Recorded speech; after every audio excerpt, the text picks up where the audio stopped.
Mes chers collègues, après les auditions des anciennes ministres Agnès Buzyn et Marisol Touraine, notre commission d'enquête poursuit ses travaux dans le format d'une table ronde avec plusieurs organisations représentatives des infirmières et infirmiers libéraux. Je salue donc en votre nom à tous les représentants de la Fédération nationale des infirmiers, du Syndicat national des infirmières et infirmiers libéraux. Je remercie tout particulièrement le président Daniel Guilherme qui, en dépit de délais très contraints, a pu faire un retour écrit et détaillé aux multiples questions posées par notre rapporteur. J'indique par ailleurs que l'organisation Convergence infirmière avait également été invitée à s'exprimer devant la commission d'enquête. Elle n'a pas été en mesure d'envoyer un représentant à la présente table ronde. Je le porte à l'attention des membres de notre commission d'enquête et je le regrette. Mesdames, Messieurs, l'hôpital public est, vous le savez, dans une situation extrêmement difficile depuis plusieurs années et nos concitoyens, notamment ceux qui vivent dans des territoires périurbains ou ruraux, ont de plus en plus de peine à accéder aux soins. Dans ce contexte, il faut sans doute s'autoriser à réinterroger certaines modalités structurantes d'organisation de l'offre de soins, y compris par exemple la manière dont médecins et infirmiers articulent leur intervention dans le cadre des parcours de soins des patients ou le rôle des infirmières et infirmiers dans le suivi des pathologies chroniques et non significativement évolutives. Les difficultés que traverse aujourd'hui l'hôpital, réceptacle de demandes que la médecine de ville peine parfois à prendre charge, sont le fruit d'une sédimentation de décisions et de choix, certains opportuns, d'autres moins judicieux, et sur lesquels nous allons aujourd'hui échanger.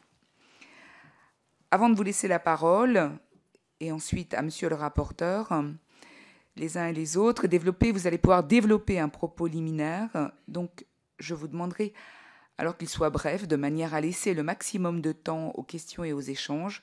Je vous rappelle que l'article 6 de l'ordonnance du 17 novembre 1958, relative au fonctionnement des assemblées parlementaires, impose aux personnes auditionnées par une commission d'enquête de déposer sous le sceau du serment, c'est-à-dire de prêter serment, de dire la vérité, toute la vérité, rien que la vérité. Je vous invite donc successivement, messieurs, à lever la main droite et à dire « je le jure » après avoir activé votre micro, s'il vous plaît. Je le jure. Je le jure. Merci à vous, messieurs. Et donc, vous avez la parole. Qui doit commencer? Monsieur Guilherme? Très bien. Merci, Madame la Vice-présidente. En propos liminaire, j'aimerais insister sur le fait que notre système de santé est constitué de plusieurs rouages. Il y a effectivement le rouage hospitalier, il y a le rouage de la médecine de ville, et quand un des rouages se grippe, c'est l'ensemble du système qui se grippe. Aujourd'hui, nous sommes dans une situation assez particulière, puisqu'il semblerait que ce soit les deux rouages qui se grippent. D'où l'urgence, effectivement, de prendre des mesures fortes. Alors, nous sommes en après crise sanitaire, et dans le cadre de cette après-crise, il y avait de fortes attentes en fait de part et d'autre, notamment en fait au niveau de l'hôpital, puisque dans le Ségur de la santé, un déblocage important, en tout cas de ressources, a été effectué en direction de l'hôpital. Je soulignerai qu'il a été beaucoup moins important en direction de la ville, puisque les proportions sont sans commune mesure. 20 milliards d'un côté, il me semble 300 millions d'euros à peu près de l'autre, avec des mesures essentiellement fléchées sur les médecins. Dans ce cadre, effectivement, un malaise aujourd'hui voit le jour chez les infirmières et infirmiers libéraux, pas que, à l'hôpital également, et que dans ce cadre, effectivement, il va falloir repenser peut-être le partage des ressources, le partage en fait des valorisations et mettre en place en tout cas une organisation qui soit plus efficiente. Aujourd'hui, pour avoir discuté avec beaucoup de médecins urgentistes notamment, ce que nous disent les médecins, c'est pas tant en fait la réception des patients aux urgences qui pose problème, c'est qu'est-ce qu'on en fait derrière, dès lors effectivement qu'un retour rapide au domicile peut être envisagé. Et l'embolisation des services et l'embolisation aujourd'hui des services d'urgence est en partie liée à ce manque de réponse qu'on a en termes d'organisation sur le retour à domicile. Donc aujourd'hui, mais je ne vais pas développer, mais on aura l'occasion certainement après, il y a certainement des mesures pragmatiques à mettre en place. Ces mesures font aujourd'hui en tout cas l'objet de promesses au niveau du gouvernement.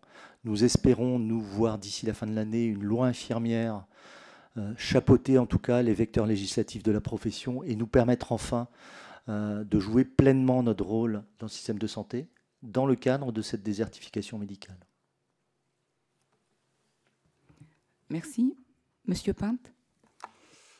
Oui, je vous remercie pour cette audition. Donc en avant, vous avez mis les difficultés des services hospitaliers, de l'hôpital, ce qu'on entend, mais difficultés qui ne doivent pas être uniquement palliées par les professionnels de santé de ville et notamment par les infirmiers. C'est un peu la difficulté, c'est-à-dire que dès qu'on a des problématiques qui ressortent en ville ou à l'hôpital, aussitôt on va penser à certains professionnels. Et on le voit de plus en plus, ce qui a fait perdre du sens au métier, c'est aussi ça. C'est-à-dire que l'infirmier, un coup on dit tiens, on va l'envoyer sur les certificats de décès, un coup sur la prévention, un coup sur la vaccination. Et en fait, au bout d'un moment, quel est le métier infirmier? C'est vraiment ce qui manque à un moment. Et la profession ne pourra pas pallier toutes les carences, ou en tout cas sans réelle réforme du métier. C'est pour ça que, comme le disait M. Guilherme, c'est qu'il y a on est en attente énormément de cette réforme du métier qui permettra de redonner du sens à ce qu'est le métier d'infirmier, de donner aussi de nouvelles compétences parce que régulièrement on nous met alors on nous parle de délégation d'actes, voire de tâches, mais en même temps ça doit s'accompagner d'une montée en compétences et ça c'est réellement important. Et ce qu'il faut que la profession entende, c'est qu'on ne soit pas là uniquement pour pallier des carences à un moment T parce que il y a des difficultés, c'est vraiment construire ce métier dans l'avenir et qu'on ne soit pas là avec ce sentiment d'être un peu une rustine. Donc ça, je crois que c'est réellement important. On a eu de plus en plus de réformes qui ont commencé à sortir. Le problème, c'est que derrière, il n'y a pas les textes d'application. Donc on a des lois qui sortent, pas de décret d'application. On a eu la loi RIST comme cela, la loi Valtou qui met du temps. Alors les décrets sont en cours, mais il y a plusieurs mois entre le moment où la loi sort et les décrets d'application. Et ça, je crois que ça met aussi en difficulté parce qu'à un moment, c'est on fait quoi? Est-ce qu'on peut faire? Est-ce qu'on ne peut pas faire? Et je crois qu'il faut qu'on arrive à résoudre ces difficultés. Merci, Monsieur Pinte. Alors, je vais vous laisser la parole, Madame Bracani. Par contre, comme vous n'étiez pas là juste au propos liminaire, donc je vais vous demander de prêter serment, de dire la vérité, toute la vérité, rien que la vérité, en allumant votre micro et de dire « je jure ». Je jure de dire toute la vérité, rien que la vérité. Très bien, je vous remercie. Je vous laisse la parole. Je garde... Non, c'est bon, il est allumé. Donc, moi, je suis assez d'accord avec ce que mes confrères de syndicats FNI et SNIL, ce dont ils parlent. En fait, ce qui se passe, moi, je suis infirmière libérale depuis 24 ans dans un désert médical en Eure-et-Loire. Je crois que c'est un des départements où on a un médecin pour, je dirais, un peu moins d'un médecin pour 1000 habitants. Et donc, on sait ce que ça veut dire le désert médical. Alors, quelles sont les conséquences du désert médical concernant les infirmières libérales? Eh bien, on se retrouve à courir après des prescriptions, on se retrouve à faire des actes qu'on ne devrait peut-être pas faire parce qu'on n'a pas forcément les outils pour les effectuer. Et je pense que si on pouvait avoir un accès direct, et notamment concernant les plaies, je vous cite un exemple. J'ai une personne âgée qui est venue, qui est tombée, qui s'est fait une entaille au niveau de l'arcade sourciliaire, ça saignait beaucoup. Son médecin traitant n'était pas là, puisque c'est une dame qui se partage entre Paris. En fait, elle fait un mi-temps par chez nous.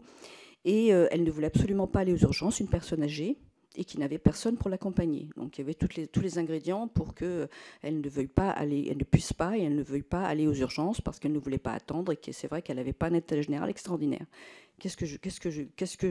Qu'est-ce que j'aurais dû faire? Je l'ai prise en charge. Je l'ai prise en charge parce qu'il y avait une situation d'urgence. Et ensuite, quand son médecin est venu en consultation, elle l'a prise, elle a fait une ordonnance, mais j'avais déjà commencé des soins. Enfin, bref, on se retrouve avec des situations un petit peu ubuesques. Après, tout est rentré dans l'ordre, les soins ont été faits, et ça s'est bien passé. Donc, si on avait les outils, si on nous donnait les moyens de pouvoir agir pour libérer du temps médical, et on est complètement partie prenante pour lutter contre le désert médical, hein, mais c'est vrai, je suis d'accord avec ce que M. Pin dit, on n'est pas non plus là pour faire les bouches-trous. Il faudrait aussi reconnaître notre mission, notre rôle propre, qui est un rôle, je vous rappelle, avec le Code de santé publique, qui est un rôle à l'initiative de l'infirmière, qui s'occupe beaucoup, qui s'occupe de la dépendance et elle fait des soins qui sont liés aux fonctions d'entretien et de continuité de la vie et qui visent à compenser partiellement, totalement, un manque ou une diminution d'autonomie. Notre rôle en tant qu'infirmière libérale, c'est aussi de s'occuper des personnes âgées et qui sont dépendantes à domicile. Là, je laisse tomber les plaies et je bascule sur la dépendance, qui est aussi une partie importante de notre travail, en sachant qu'on a actuellement en France 800 000 personnes dépendantes et que d'ici 2024, on va s'approcher des 1 200 000. Donc il y a une augmentation assez importante des personnes dépendantes à domicile.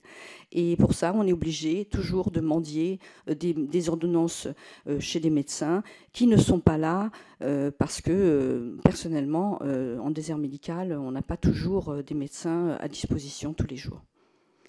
Voilà. En sachant que moi je fais partie d'une CPTS, donc je prêche une convaincue.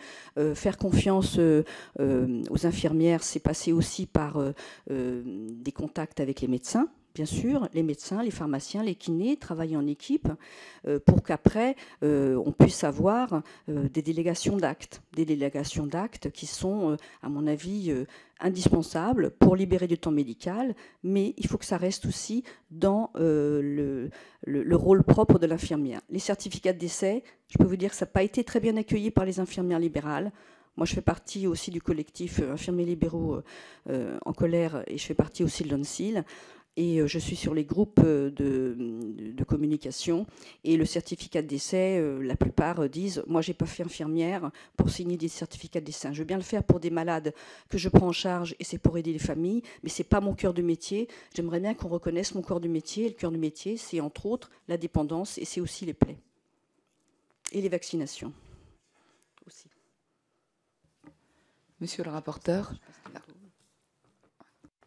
Merci Madame la Présidente. Je voulais dans mon propos liminaire déjà rappeler l'importance des infirmiers libéraux dans notre système de santé et vous remercier pour votre présence ici aujourd'hui. J'aurais voulu de manière synthétique que vous nous expliquiez exactement comment se passe la relation avec l'hôpital public. On sait qu'il y a une interdépendance forcément entre l'hôpital de ville, entre le travail que font les médecins libéraux et ce qui se passe dans les hôpitaux. Quelles sont exactement les interactions et quelles sont les conséquences directes pour vous de cette déliquescence justement de l'hôpital.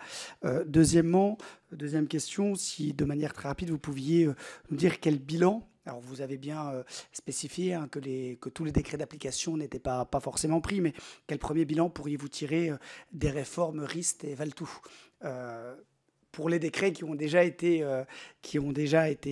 pris et nous expliquer ceux que vous attendez avec plus d'impatience. Et troisièmement, vous nous aviez parlé d'une future loi que vous attendiez sur les infirmiers libéraux. Qu'est-ce que vous attendez particulièrement sur cette loi-là? Merci.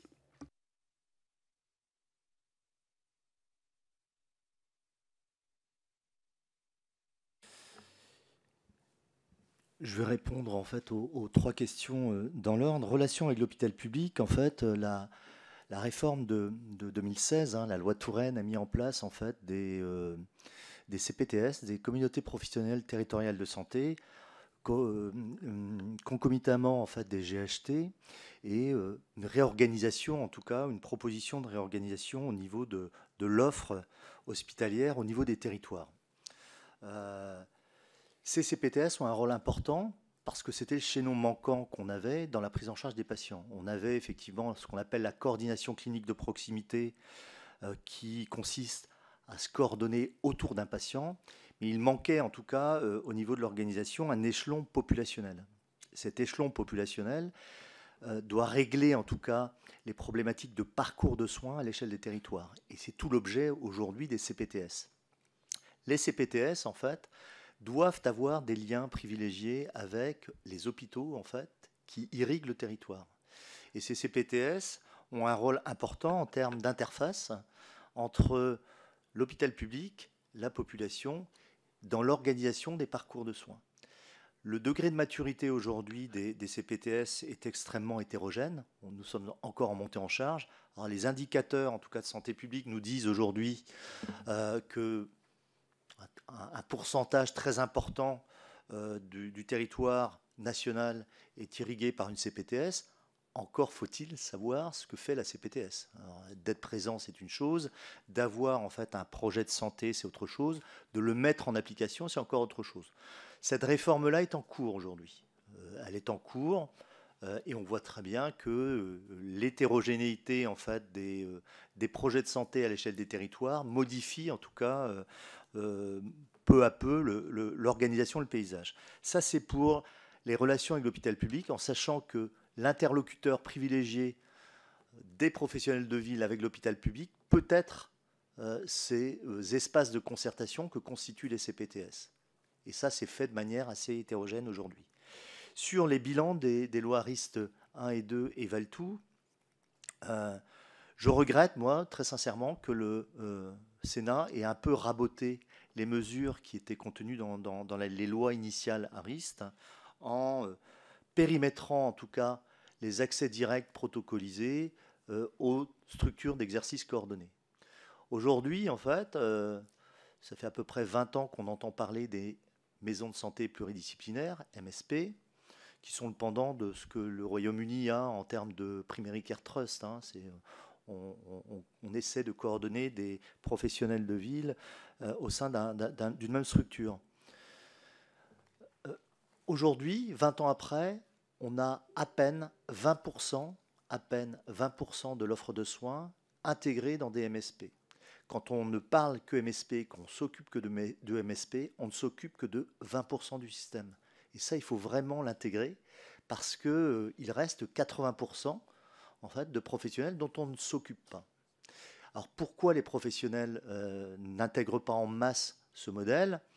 Alors, il y a différentes raisons, ce n'est pas l'objet en tout cas de la table ronde, mais en tout état de cause, aujourd'hui, le périmétrage en fait, des autorisations accordées par la loi RIST aux structures d'exercice coordonné, centres de santé, ESP,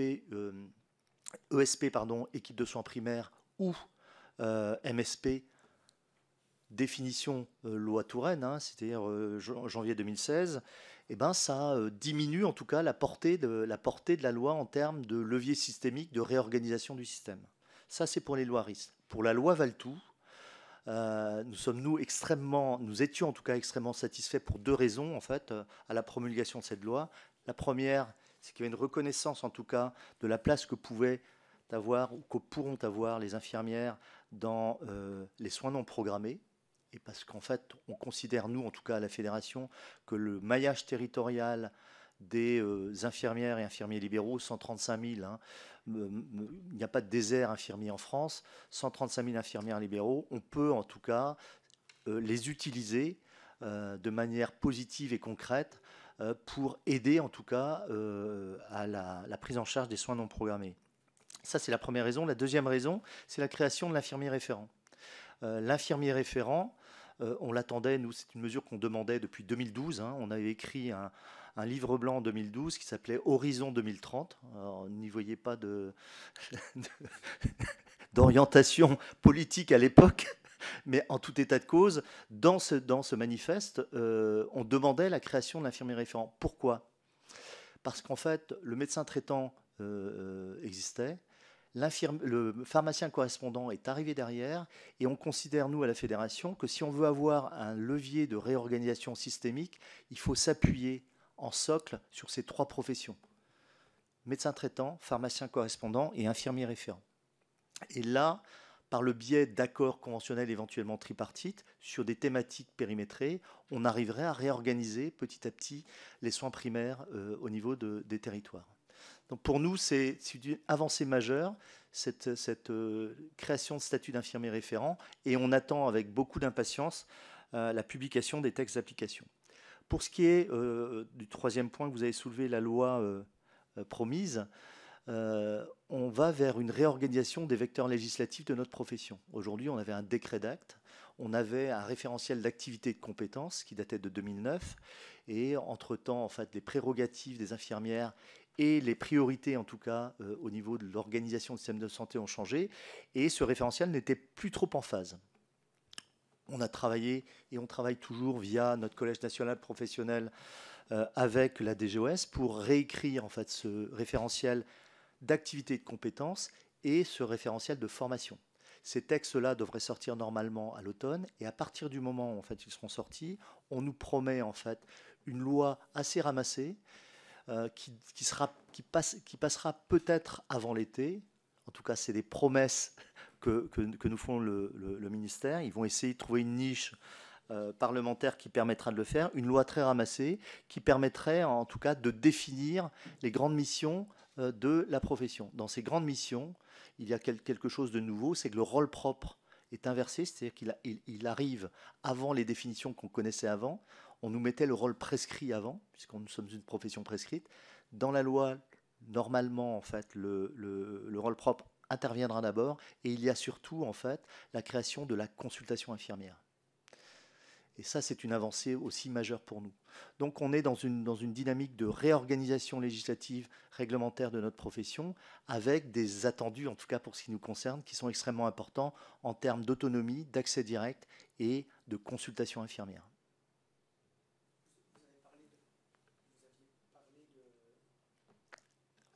Vous aviez parlé de 135 000 médecins libéraux actuellement. Chacun de vos syndicats représente combien pour chacun d'entre vous? Juste pour avoir une idée.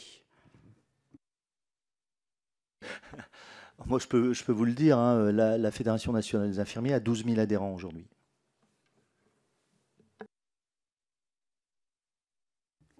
Une question de Sophie Blanc, s'il vous plaît. Merci.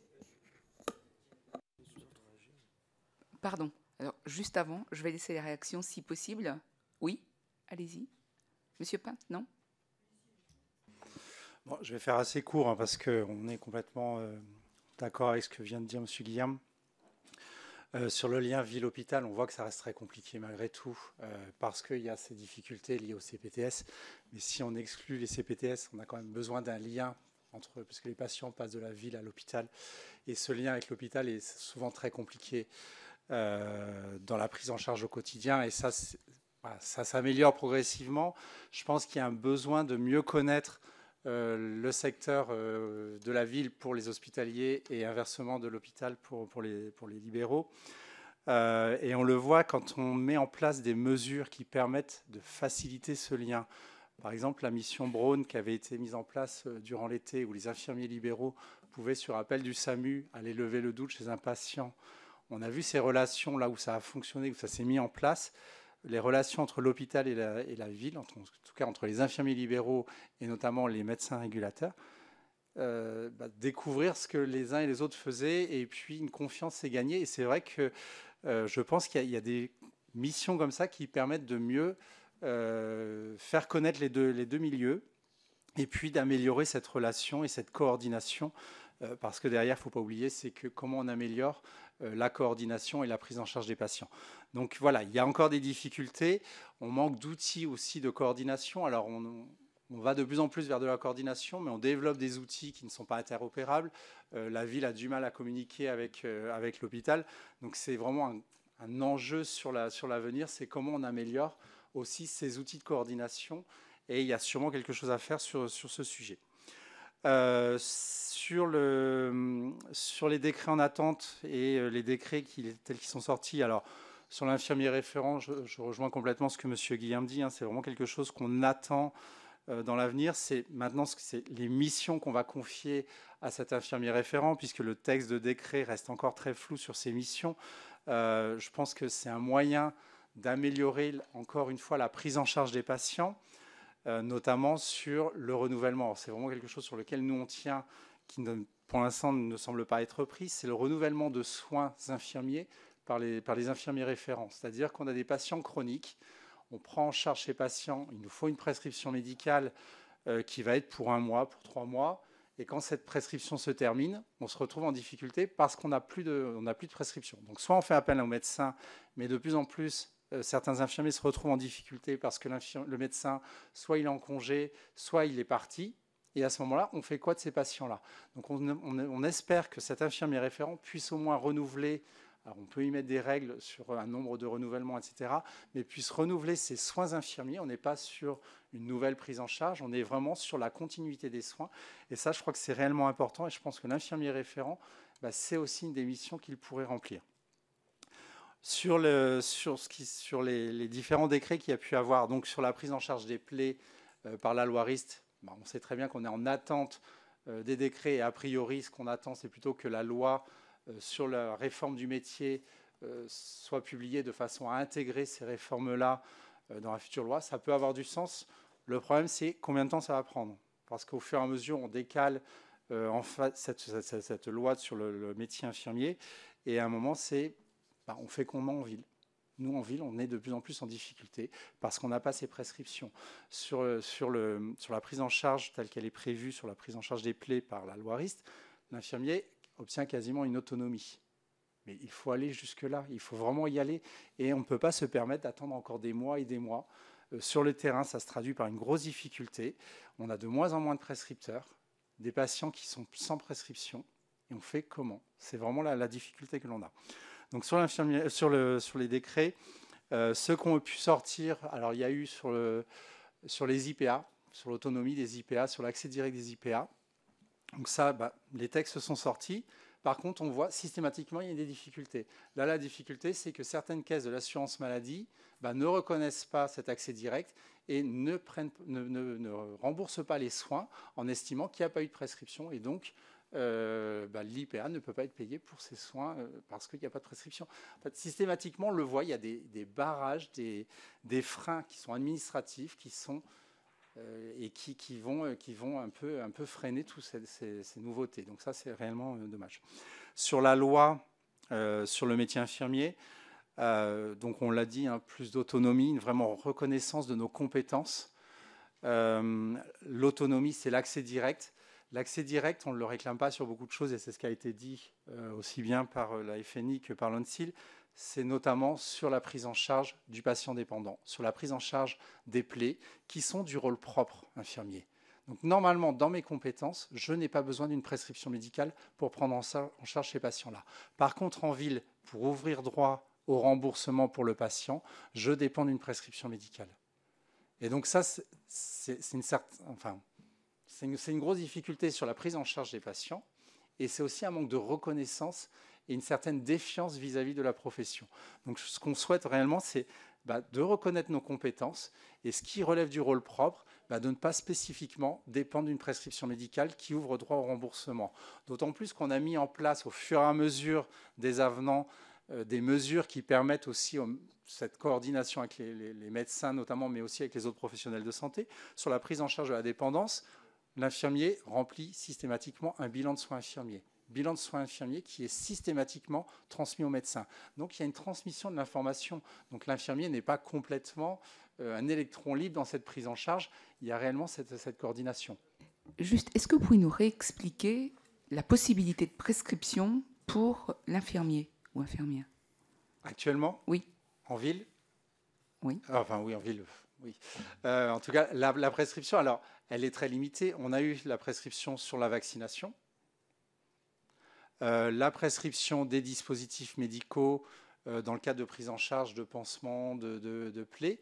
Donc là, on est vraiment sur ces prises en charge sur les prescriptions de matériel. Le médicament, c'est assez récent, donc avec la vaccination. Les antiseptiques, on peut prescrire certains antiseptiques, même si on attend toujours le décret qui nous permet, qui établit la liste des antiseptiques que l'on peut prescrire. Donc en gros, on a le droit de prescrire des antiseptiques, mais on ne peut pas les faire rembourser pour le patient parce qu'il n'y a pas cette liste qui est en attente depuis 5 ans, quelque chose comme ça. Ouais. C'est juste un décret qui nous manque. Hein. Donc voilà, donc notre droit de prescription, il est assez limité sur ces sujets-là. Excuse-moi. Oui, il y a également les substituts nicotiniques et les contraceptifs oraux en renouvellement. Donc voilà, donc sur la prescription, voilà, c'est vraiment nous ce qu'on demande, c'est de reconnaître notre rôle propre qui par nos compétences, ne nécessite pas de prescription, et ce qui permettrait, je vous dis, réellement de faciliter le parcours en ville. Sur les pansements, on a mis en place un bilan de plaies. Sur les plaies les plus lourdes, on a un bilan plaie. Ce bilan plaie, on peut aussi le transmettre au médecin, et le médecin donc, va être informé de l'évaluation réalisée par le patient, des soins réalisés par le patient. Donc on a tous les outils qui permettent cette coordination, mais on le voit, on a du mal à reconnaître cette compétence, cette autonomie. La consultation infirmière, vraiment quelque chose qu'on attend. On peut saluer le ministre qui a annoncé la consultation infirmière, parce que ça, c'est quelque chose qu'on attend depuis longtemps, et on le voit bien, la frilosité à annoncer une consultation infirmière, parce qu'aussitôt, il y a des levées de boucliers, notamment des médecins, parce que la consultation reste un domaine médical. On ne rentre pas en concurrence, hein. C'est vraiment un domaine qui est celui de l'infirmier dans son rôle, et ça, vraiment, je pense qu'il est important de le mettre en avant dans la prise en charge, enfin dans la future loi sur les compétences infirmières, qui vont redonner du sens au métier. Et ça, je pense qu'il y a besoin de rendre ce métier plus attractif et de ne pas toujours se retrouver face à des barrières qui pourraient être levées, qui vont occasionner des difficultés sur la prise en charge des patients, sur la continuité des soins, mais en même temps sur le quotidien des professionnels de santé. Courir après des prescriptions parce qu'elles sont mal rédigées, et une prescription qui est mal rédigée, derrière, c'est une source d'indu pour l'assurance maladie, ça, ce n'est plus tolérable. Je veux dire, on a plus de 50% de nos prescriptions qui sont mal rédigées. Donc ça veut dire qu'on refait faire ces prescriptions. Donc il faut vraiment faciliter cette activité et l'activité au quotidien. Dans le syndicat, aux environs 3500. Et Madame Bragani. Oui, je suis entièrement d'accord. L'accès direct, c'est une très bonne idée en soi, pour différentes raisons. Pour l'attractivité au niveau du métier d'infirmière. Les infirmières font énormément d'actes invisibles et qui ne sont pas reconnus, qui ne sont pas rémunérés. Et j'allais dire heureusement qu'on est là, parce que parfois le week-end, on est le dimanche ou dans une situation d'urgence, comme on a une obligation de continuité de soins et qu'on est là 7 jours sur 7, tous les jours de l'année, eh bien les urgences n'attendent pas les jours non fériés pour se présenter. Donc il est attendu, l'accès direct est attendu par beaucoup d'infirmières. On est beaucoup trop dépendant de prescriptions qui parfois sont mal rédigées et qui sont génératrices d'indus. Sur un système qui parfois est un petit peu trop centré au niveau du médecin. Concernant l'accès difficile de l'hôpital, il faut savoir qu'on agit énormément en amont et en aval des hospitalisations. On évite énormément par on est lanceuse d'alerte, on repère très vite parce que, qu'est-ce qui se passe ? On va chez les patients, souvent les patients les plus fragiles qui sont à domicile sont ceux susceptibles de développer le plus de pathologies qui peuvent se décompenser très vite. Le médecin, il est là 1, 2, 3, 4 fois dans la semaine quand il est là et il ne reçoit pas forcément les patients en urgence. Nous, on voit tout de suite quand quelqu'un décompense ou a des problèmes et dans ces cas-là, eh bien, il faut intervenir très vite. Et l'avantage qu'on a, c'est qu'on est à domicile, on est sur le terrain et on est très réactive. Et on a, l'œil concernant certaines situations qu'il faut vraiment anticiper. Les personnes âgées qui peuvent très vite décompenser, donc éviter des hospitalisations parce qu'on prévient le médecin, parce qu'on fait ce qu'il faut, en temps et en heure. Souvent, les pathologies en urgence, c'est parce qu'on a trop attendu ou que les gens ont trop attendu. Et quand on a la chance d'avoir une infirmière à domicile qui voit tout de suite les premiers signes d'un début de décompensation, eh ben c'est vraiment une vraie richesse. Il faut savoir qu'on est sous-utilisé, à mon avis, et sous-reconnu. On on est vraiment, à mon avis, une petite pépite hein, en ce qui concerne les interactions avec l'hôpital public. On évite donc des hospitalisations. Et puis, parfois, au niveau du retour d'hospitalisation, ben, on peut être amené à revoir un petit peu l'état général de la personne avec le médecin traitant quand il y a une situation d'urgence.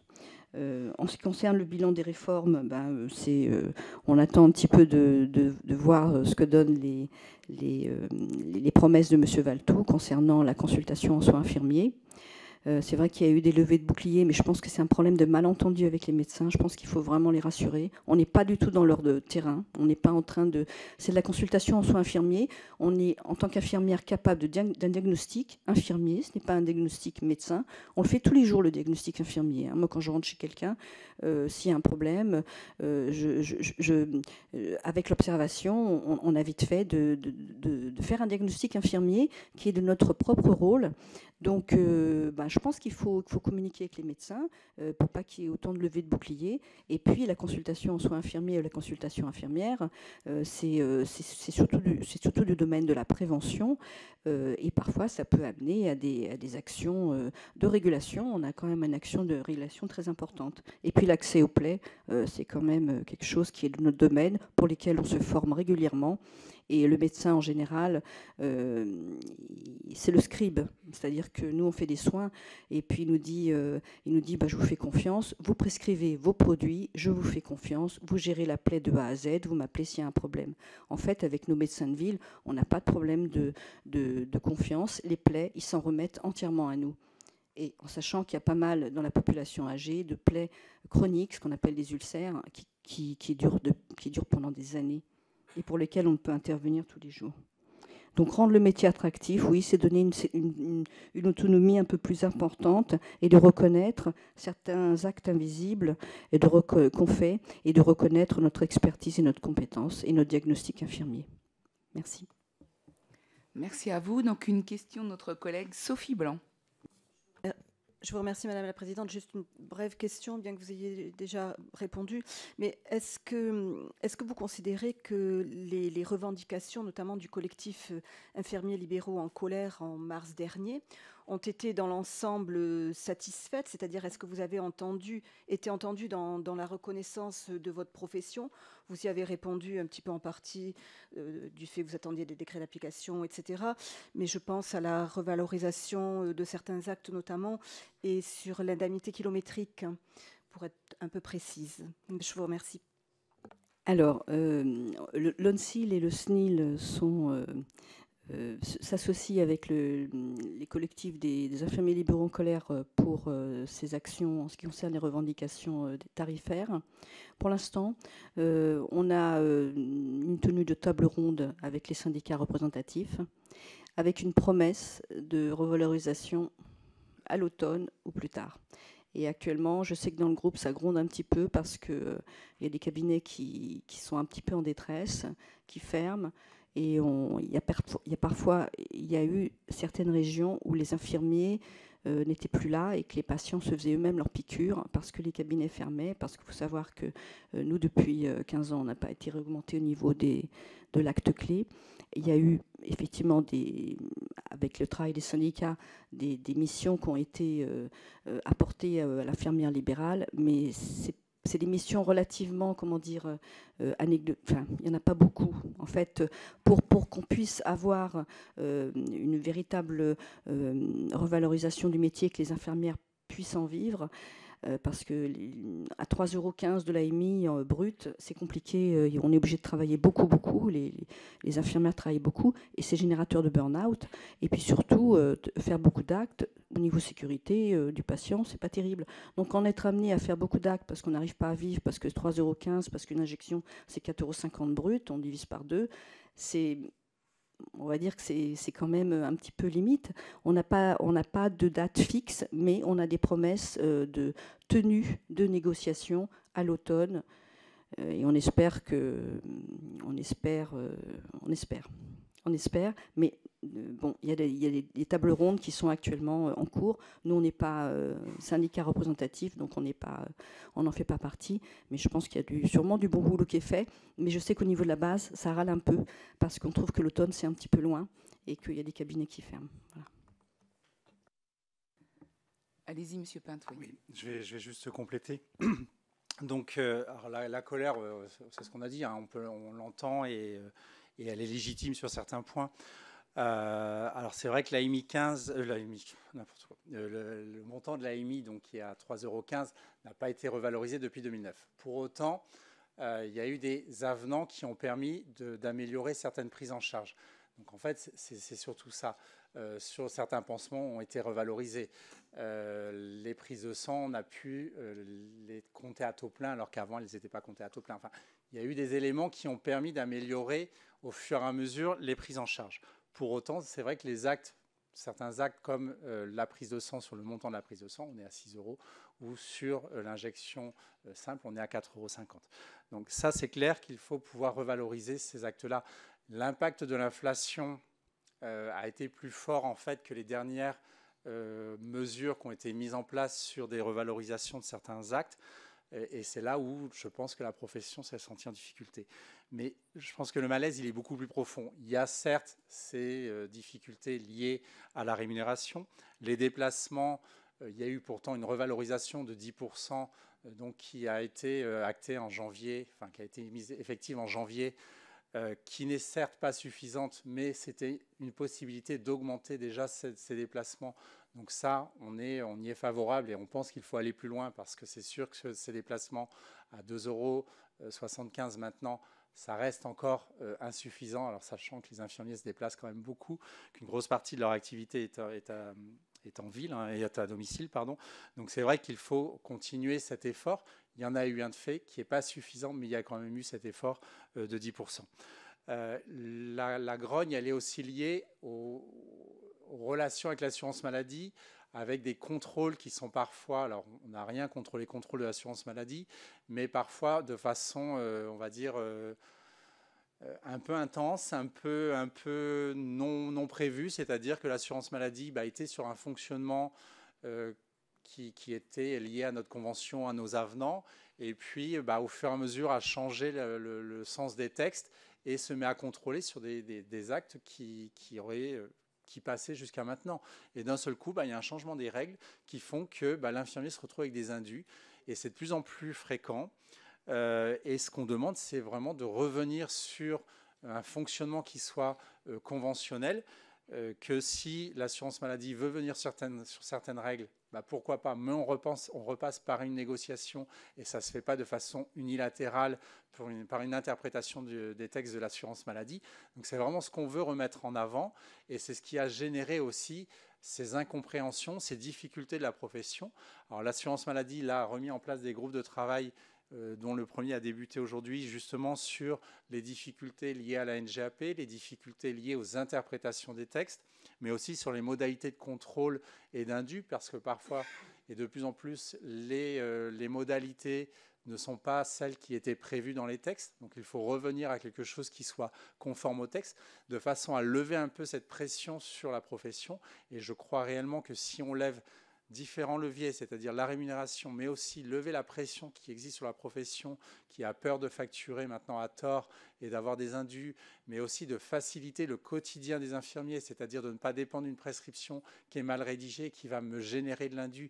Enfin, voilà, c'est tous ces éléments-là qui vont progressivement lever la pression sur la profession et redonner du sens au métier. Je pense qu'il y a des choses, des signes qui sont plutôt positifs en ce moment. Ça prend du temps. Ça on le comprend, et la gestion de l'urgence de l'infirmier, c'est pas le même que l'administration, et que nous on aimerait que ce soit immédiat, mais on sait très bien qu'il y a des délais, et que les délais de l'administration sont beaucoup plus lents que ceux de la profession.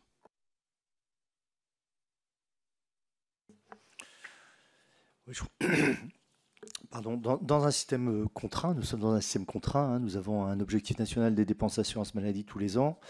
Et dans ce système contraint, effectivement, il y a des choix qui s'opèrent.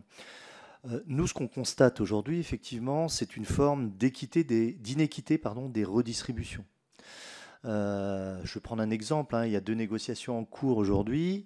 On voit très bien que les médecins ont... Je je jette pas non plus de pavé dans le jardin de mes amis médecins, mais on voit quand même cette inéquité qui s'opère dans la mesure où, sur les propositions qui ont été faites par l'assurance maladie, on voit 2 milliards à peu près avec l'assurance complémentaire sur la table, là où, par exemple, avec les pharmaciens, on est à 179 millions d'euros proposés. Alors, je ne vous dis pas ce qu'on peut, nous, avoir en fin d'année. Donc, on est dans un système qui est extrêmement contraint. Il y a de l'argent, mais il y a une distribution aujourd'hui en fait, des ressources qui, de notre point de vue, en tout cas nous à la Fédération, n'est pas très très équitable. Je vous parlais du Ségur de la santé en intersectoriel, 20 milliards d'un côté, 300 millions de l'autre. Je pense que quand on est dans un système de santé en fait, qui comprend des rouages différents, je vous le disais aussi, si un rouage se grippe, c'est l'intégralité du système qui est grippé. Je pense que cette mise en relief, en tout cas, de ce besoin d'équité, permettrait des fois, en tout cas, d'améliorer, de fluidifier, en tout cas, l'organisation au niveau du système. Nous sommes dans un système qui est extrêmement médico-centré, c'est-à-dire qui a tendance à considérer que si les médecins vont bien, tout le système va bien. Nous sommes dans un système qui souffre d'une seconde tare, c'est le structurocentrisme. C'est-à-dire qu'on a tendance à considérer que ce sont les structures qui prennent en charge les patients. Je vous donne juste un chiffre sur la dépendance. Plus de 75% des personnes âgées de plus de 75 ans en perte d'autonomie à domicile sont prises en charge par le secteur libéral. C'est-à-dire que quand vous parlez SSIAD, SPASAD, HAD, vous intéressez qu'à 25% des prises en charge, au mieux. Donc c'est ce que je vous disais par rapport au MSP aussi. On a le sentiment en fait que la vision que vous avez du secteur libéral est une vision balkanisée et qu'il est plus facile de s'adresser à des organisations structurées et qu'au travers de ces organisations structurées, on apportera peut-être une meilleure réponse. Moi, ce que j'ai à répondre à ça, c'est qu'aujourd'hui, la profession infirmière est une profession qui est à 82% féminine. Elle assure une contrainte qui est autrement plus lourde que la permanence des soins ambulatoires. Elle assure ce qu'on appelle la continuité des soins. C'est-à-dire qu'un patient, quand vous le prenez en charge, vous le prenez du lundi au dimanche, dimanche et jour férié, et la nuit s'il y en a besoin.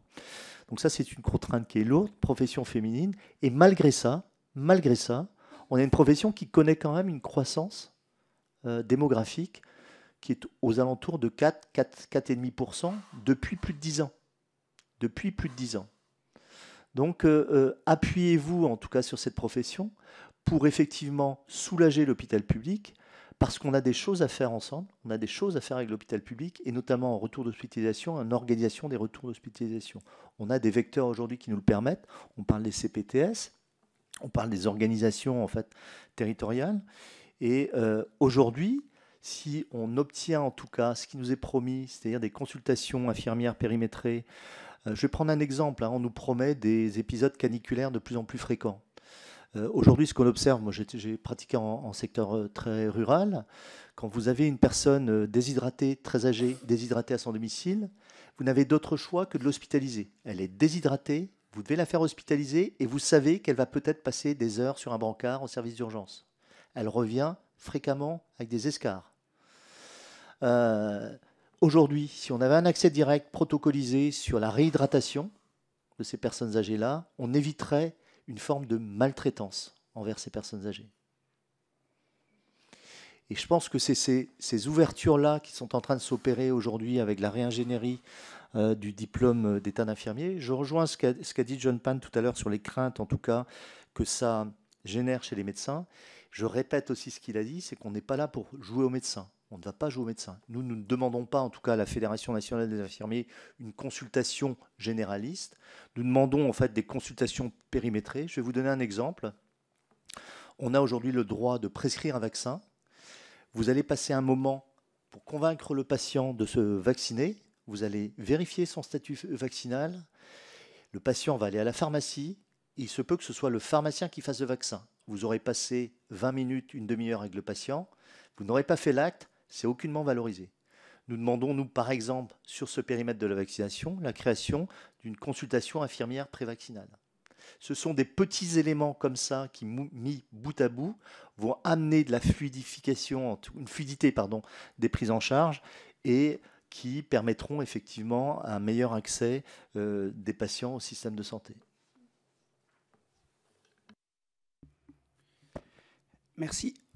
Madame, on ne vous a pas demandé pour l'ONSI combien vous étiez, la représentativité. On est un tout petit syndicat, hein. Donc on est à peu près 500. Quelques remarques par rapport à ce qui vient d'être dit qui amène des questions. Vous avez parlé de balkanisation sur la vision. Alors on n'a jamais eu l'occasion, à moins que vous l'ayez eu avec d'autres collègues, mais en tout cas nous on n'a jamais eu l'occasion de parler de notre vision respective. Donc j'aimerais savoir qui vous cibliez quand vous parliez de balkanisation dans cette salle. Ce serait ma première remarque et question. Deuxièmement, dans mon propos liminaire, je vous avais demandé justement quelle était la relation des infirmiers avec les libéraux, avec l'hôpital public, et de quelle manière est-ce qu'on pouvait l'améliorer. Les réponses étaient relativement générales. Moi, je me tiens à votre disposition et j'aimerais bien que vous nous envoyiez une contribution écrite justement sur les différents actes que vous pensez être possible d'être, je ne sais pas comment on peut le dire, quel terme on peut employer. Je veux vexer personne. Si on peut parler de sous-traitance, si on peut parler de complémentarité, voilà, quels actes pensez-vous être possibles de manière efficace par les infirmiers libéraux et qui justement viendraient à décharger l'hôpital public. Et vous parliez aussi du fait que la médecine était trop centrée au niveau des médecins. Ça a été dit aussi dans vos interventions. Comment le décentrer dans vos visions respectives? Comment le décentrer? Et je crois que c'est Monsieur Guilherme qui parlait de 2 milliards d'un côté, 300 millions de l'autre. De 20 milliards d'un côté et de 300 millions de l'autre. Je n'ai pas très bien compris les côtés. Si vous pouviez nous définir de quel côté il y a eu 20 milliards et de quel côté il y a eu 300 millions. Je vous remercie.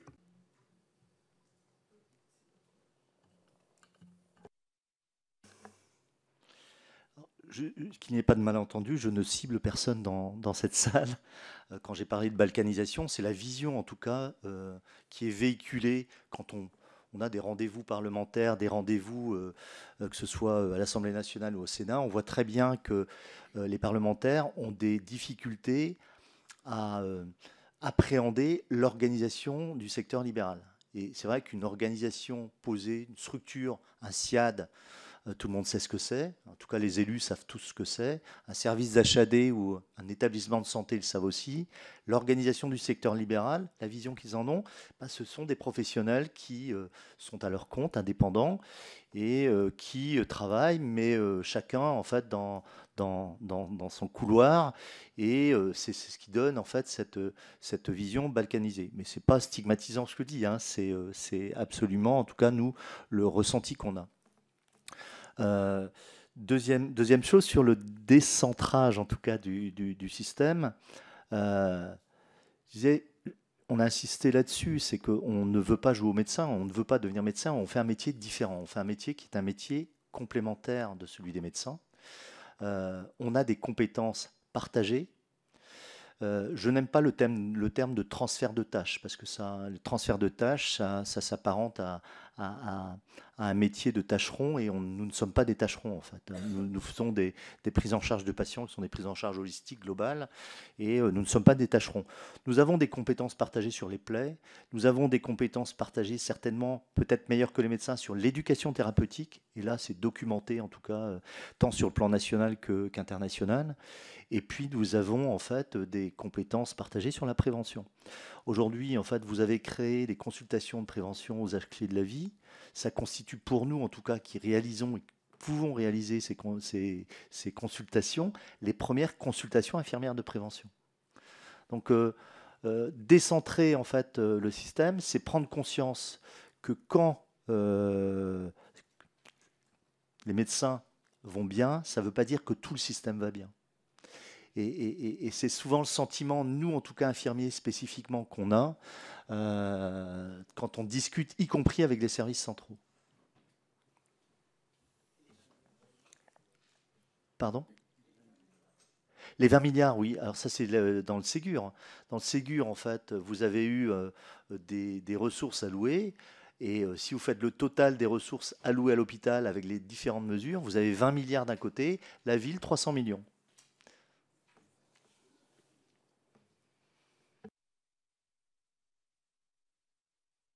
Oui, allez-y, prenez. Donc, vite fait, concernant la question, quels seraient les actes, quels seraient les améliorations, les axes d'amélioration pour qu'on puisse décharger l'hôpital public des hospitalisations, des passages aux urgences. Monsieur Guilherme en a parlé. Hein.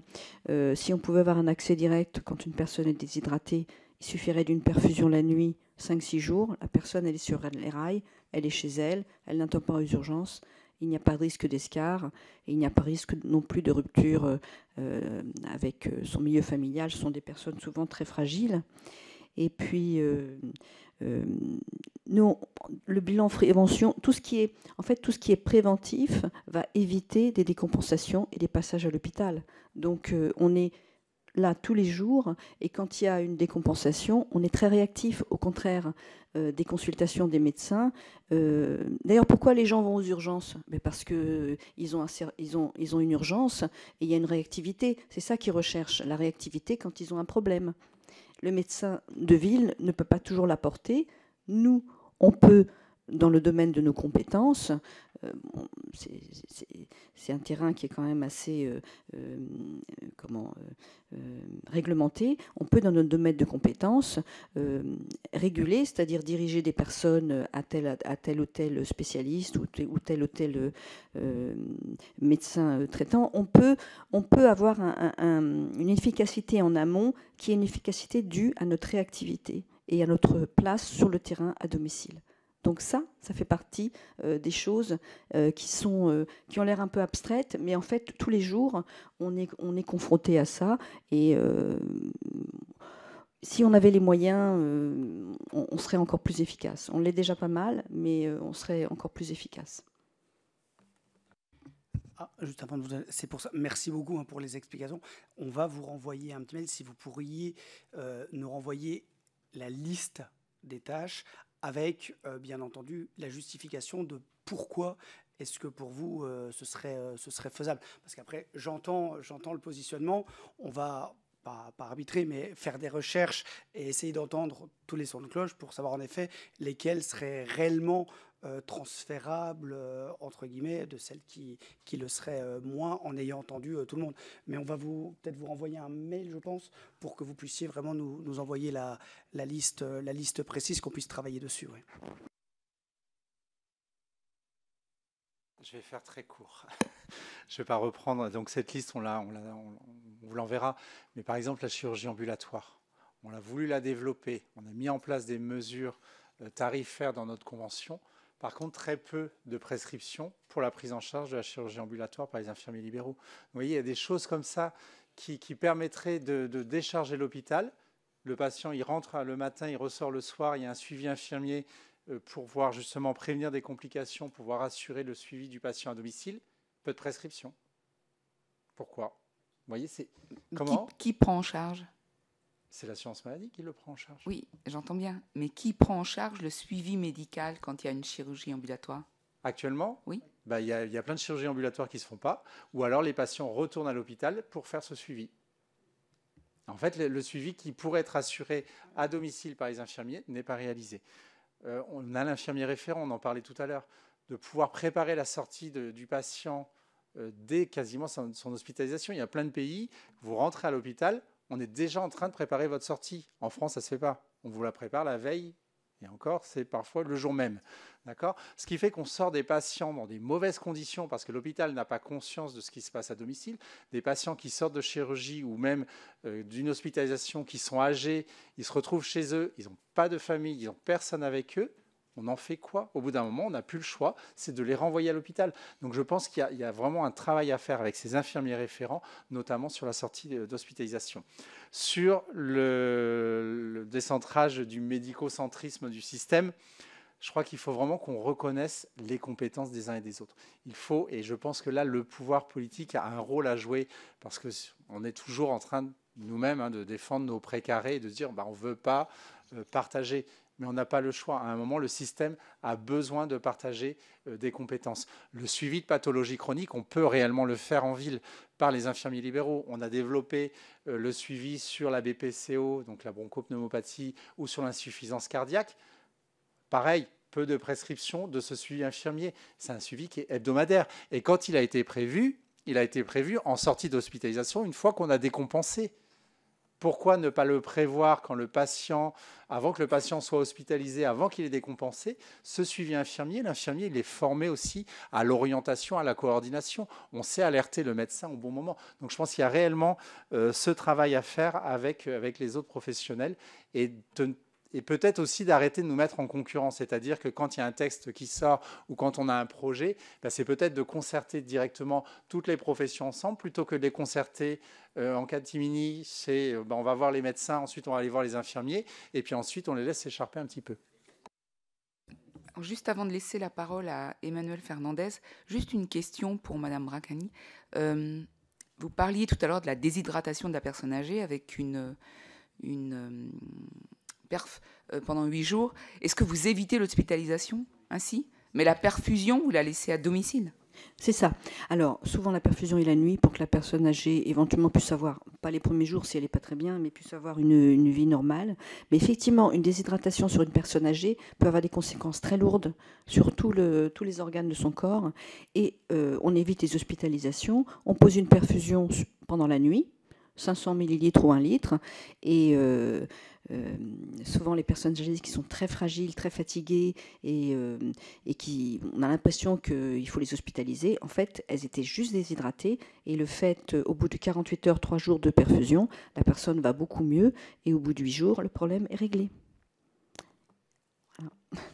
Emmanuel Fernandez. Merci.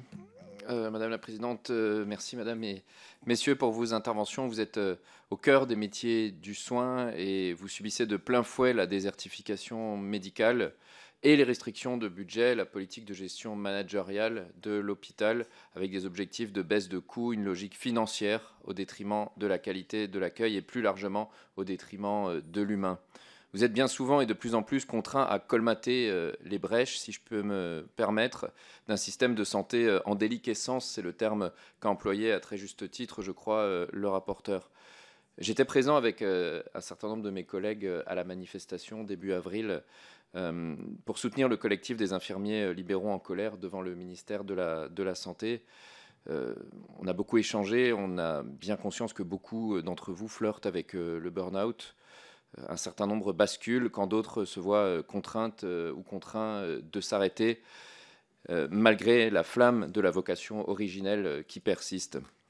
Le président Macron, pourtant, avait annoncé au moment de la crise Covid vouloir reconnaître les personnels soignants qui étaient en première ligne, mais pas considérés à leur juste valeur. Pourtant, toute une partie des personnels soignants et des infirmiers, notamment libéraux, mais également dans les centres de santé, sont exclus de la prime Ségur, par ailleurs elle-même très insuffisante. Vos revendications sont légitimes, notamment une revalorisation réelle des actes en contexte d'inflation. Vous l'avez dit, 15 années sans revalorisation. Alors, ma question, quels impacts ont eu pour vous, pour votre métier, la crise du Covid et quelles nouvelles difficultés potentielles ont émergé lors de cette crise? Je vous remercie. Merci. Madame Muriel Levrault. Oui, merci Madame la Présidente. Bonjour à toutes et tous. Moi, je voulais juste vous poser comme question, je voulais savoir si en tant que syndicat, vous aviez rencontré les syndicats de médecins, puisque vous parliez de complémentarité. Vous-même, vous échangez avec les collègues médecins et qu'est-ce qu'il en ressort? Puisqu'on voit qu'il y a encore des problématiques. Et si on n'a pas réussi à régler, si vous n'avez pas réussi justement à régler le problème, à quelle échelle pensez-vous que nous devions intervenir, voilà, dans ce domaine? Merci. nous avons en fait des espaces de concertation avec les syndicats de médecins. On a des institutions, en tout cas inscrites dans la loi, l'UNPS, l'Union nationale des professions de santé en est une. Nous avons en fait une organisation de syndicats majoritaires qui s'appelle les libéraux de santé, dans lequel nous avons aussi les médecins. Nous échangeons bien sûr avec eux, mais on a en fait des échanges qui sont francs, directs, parfois très directs, parfois agités. Mais on a en fait aujourd'hui, dans le cadre en tout cas des négociations conventionnelles, je vais vous donner juste un exemple. Nous, quand on a négocié l'avenant sur la pratique avancée, les médecins nous ont demandé à être concertés dès lors qu'il y avait des mesures conventionnelles d'intérêt commun. C'est comme ça qu'ils ont appelé ça.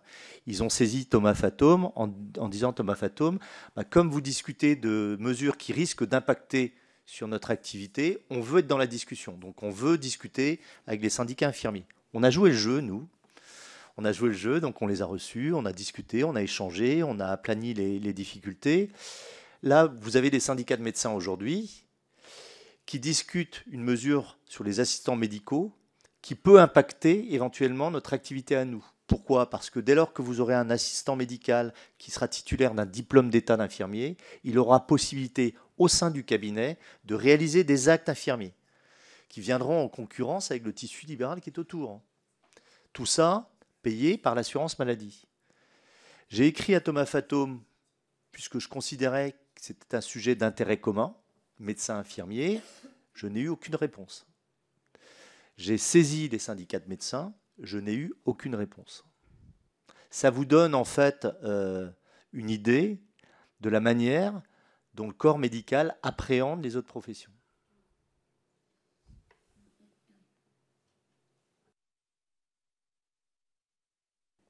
Alors je vais répondre en partie donc à votre question concernant quel était l'impact au niveau des infirmières libérales de la crise Covid. Alors, on va faire un petit bilan. Les centres de vaccination tenaient beaucoup avec les infirmières libérales. Sinon, je pense qu'il n'y aurait pas eu de centres de vaccination efficaces, du moins. On a vraiment eu des centres de vaccination qui tournaient bien et beaucoup de personnes qui ont été vaccinées en peu de temps. Des médecins aussi, bien sûr, qui étaient là, des médecins retraités aussi, il ne faut pas les oublier. On a été vraiment partie prenante en ce qui concerne la vaccination, les tests antigéniques. Moi, personnellement, en plus de ma tournée, on faisait beaucoup. Il y avait de quoi faire. Hein. Et par contre, l'incidence un petit peu, les infirmières libérales ont été un peu désabusées, exclues du Ségur. On était les seules personnes que les personnes âgées voyaient au moment de la crise du Covid. Les seules. La famille n'y allait pas. Les auxiliaires de vie, j'en ai pas vu beaucoup. Nous, on y allait parce qu'il y avait des distributions de piluliers. On essayait de ne pas y aller quand on pouvait. On essayait de ne pas y aller tous les jours parce qu'on ne pouvait pas être partout, mais au moins une fois par jour. Parce que moi, j'ai vu des personnes âgées décompensées au niveau psychiatrique parce qu'elles se retrouvaient toutes seules. Hein. Et donc,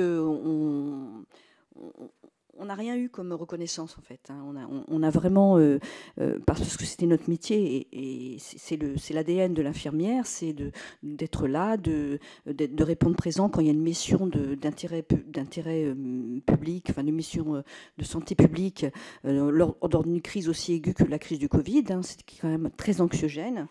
Et donc, on n'a rien eu. On a été complètement exclus du Ségur. Il n'y a pas que les infirmières libérales, il y a eu d'autres personnes. Et donc, ça a démotivé beaucoup de filles. Moi, sur les groupes sociaux, au niveau des infirmières libérales, il y en a plein qui disent prochaine crise sanitaire, vous ne comptez pas sur moi. Voilà. Si je peux ajouter. Alors, sur la crise sanitaire, ce qui s'est passé aussi, c'est que pendant la crise sanitaire, il y a eu une activité qui a été facilitée. C'est-à-dire que d'un seul coup, on a levé des barrières avec des mesures dérogatoires. C'est-à-dire que l'infirmier pouvait renouveler les soins. Il n'avait pas de prescription, il pouvait continuer les soins malgré tout. Si la notion de domicile n'était pas prescrite, on pouvait le faire. Enfin, vous voyez, il y a eu des mesures comme ça qui sont rentrées, qui ont facilité la prise en charge et qui étaient des choses qu'on attendait déjà avant la crise. La crise est passée, ces mesures, elles sont plus dérogatoires, donc du coup elles ont sauté. Et ce qui fait qu'on en revient aux difficultés qu'on avait avant, après avoir connu cette période un peu plus souple, si vous voulez. Donc ça a été un élément qui a favorisé ce mécontentement sur la crise, suite à la crise sanitaire, parce qu'il y avait des problématiques qui existaient déjà avant. La problématique de l'inflation, voilà, depuis la crise sanitaire, il y a eu cette inflation avec d'autres éléments, mais qui se fait de plus en plus sentir, alors que déjà avant la crise sanitaire, on disait qu'il faut revaloriser la lettre clé. Et lors des négociations sur l'avenant 6, donc en 2018 déjà, on avait demandé au préalable une revalorisation de la lettre clé, ce que l'assurance maladie n'avait pas retenu en privilégiant plutôt la revalorisation de certains actes et pas de la lettre clé globalement. Donc voilà ce qui a pu impacter aussi le mécontentement et l'insatisfaction qu'on a après la crise sanitaire.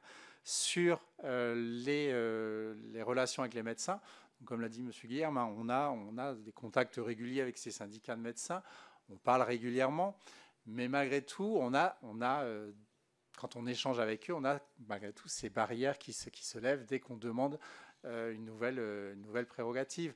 De parler d'accès direct à l'infirmier sur la prise en charge de la dépendance, quand on dit au médecin, mais vous avez le BSI, vous savez l'évaluation qu'on en a fait. Oui, mais il faut que ça passe par nous. Et en fait, voilà, c'est aussi un mécanisme qui est rentré parce que tout passe par le médecin. Et ils ont du mal à dire on va lâcher. Et on l'avait vu il y a quelques années sur la vaccination contre la grippe, quand les infirmiers libéraux ont pu commencer à vacciner contre la grippe sans bénéficier de la prescription. Au début, les médecins y étaient farouchement opposés. Et puis, progressivement, ont pris le pli et ont accepté que les infirmiers vaccinent. Quand cette vaccination a été ouverte aux pharmaciens, aussitôt, les médecins sont montés au créneau en disant on avait déjà les infirmiers, maintenant on va avoir les pharmaciens. Donc c'est en ça où parfois on a besoin justement du pouvoir politique en prenant ces décisions. Alors on peut concerter, mais à un moment, il faut aussi avoir le courage d'aller sur des réformes qui vont parfois gêner, qui vont heurter, mais qui vont aussi aller dans le sens d'une meilleure coordination, d'une meilleure prise en charge des patients. Et je vous le dis, au fur et à mesure, on s'habitue aussi au texte et on accepte aussi, on en voit au bout d'un moment les bienfaits.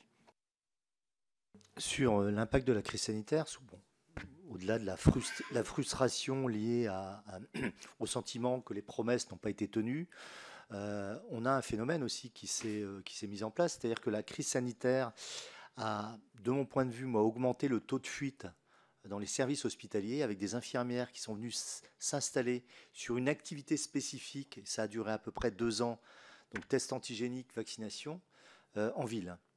Et qu'aujourd'hui, effectivement, cette activité est plus que réduite et que ces professionnels-là, aujourd'hui, ont des difficultés à faire face à leurs charges puisque pas d'activité en face. Donc ça, c'est un effet secondaire, en tout cas, des effets dérogatoires qui ont été mis en place pendant la crise sanitaire. Donc ça, on se le prend aujourd'hui et c'est aussi, en fait, ce qui participe aux revendications, en tout cas portées par les réseaux sociaux, en disant il n'y a plus de boulot, on va mourir, etc., etc. Je ne pense pas que la profession va mourir. Je ne pense pas que notre système de santé va pouvoir se passer des infirmières demain. Par contre, il va falloir effectivement que la profession mute. Elle est en train de le faire. Il faut que ça aille plus loin. Pour aller plus loin, il faut passer des barrières. Et ces barrières sont souvent liées à des positions dogmatiques du corps médical qui s'imagine effectivement qu'il va perdre toutes ses prérogatives, etc. On a assisté pendant des décennies à une confiscation sémantique. On parlait de consultation tout à l'heure. Le terme consultation, on ne pouvait même pas le prononcer devant un médecin. Ça leur hérissait le poil. On voit que tout ça est en train d'évoluer et que demain, on aura peut-être effectivement des prérogatives qui nous permettront en fait, d'ouvrir des nouveaux champs d'activité. Juste un mot sur la manière dont on négocie aujourd'hui. Avec l'ONDAM, l'objectif national des dépenses d'assurance maladie, depuis 1996, on voit très bien en fait, ce qui s'est passé au niveau de l'assurance maladie, c'est qu'on nous enferme, nous infirmiers spécifiquement, dans un marché prix-volume. On nous dit en fait, on ne peut pas vous augmenter beaucoup parce qu'on a une enveloppe qui est restreinte. Et comme vous avez des actes en croissance exponentielle, si on met les sommes sur la valeur de vos actes, vous aurez des augmentations qui seront de l'ordre du demi-centime. Je vais vous donner juste un exemple. Si on augmente l'AMI, c'est-à-dire l'acte de base, la lettre clé AMI, de 30 centimes, l'enveloppe globale est de 625 millions d'euros. Rien que pour ça. On sait pertinemment que nous, quand on va se retourner vers nos mandants en leur disant « Hourra, on a obtenu 30 centimes », on va se faire étriper. On va se faire étriper parce qu'ils vont considérer « Attendez, à l'aune de mon activité, 30 centimes, c'est quoi? C'est rien. » Et on l'a bien vu avec les 10% obtenus en fait, dans le cadre des indemnités forfaitaires de déplacement. On n'a pas été accueillis à bras ouverts, malgré effectivement le fait qu'on ait été chercher à Bercy cette enveloppe d'à peu près 100 millions d'euros avec les dents. Donc voilà, on est enferré dans ce deal prix-volume. Nous, ce qu'on demande en tout cas à la Fédération nationale des infirmiers, c'est la sortie de ce deal prix-volume. Et pour sortir de ce deal prix-volume, il va falloir à un moment donné que dans l'ONDAM, on sanctuarise une somme spécifique qui permettra effectivement de sortir du blocage qu'on connaît depuis 2009. Madame, Messieurs, merci à vous pour votre contribution à cette commission d'enquête et je laisserai le mot de la fin à Monsieur le rapporteur. Eh bien, juste merci pour tout ce qui a été dit. Je le répète, on est dans l'attente, moi je l'attendrai avec beaucoup d'impatience, les différentes propositions que vous avez, parce que le but même de cette commission, on connaît tous l'état de notre hôpital en règle générale sur le territoire. Toutes les idées, toutes les propositions sont bonnes à étudier de telle manière à ce que chacun, à notre manière, on apporte notre pierre à l'édifice pour que demain, nous puissions faire des propositions concrètes pour essayer d'apporter un maximum de services et de solutions à notre hôpital. Donc vraiment, merci et dans l'attente de différentes propositions.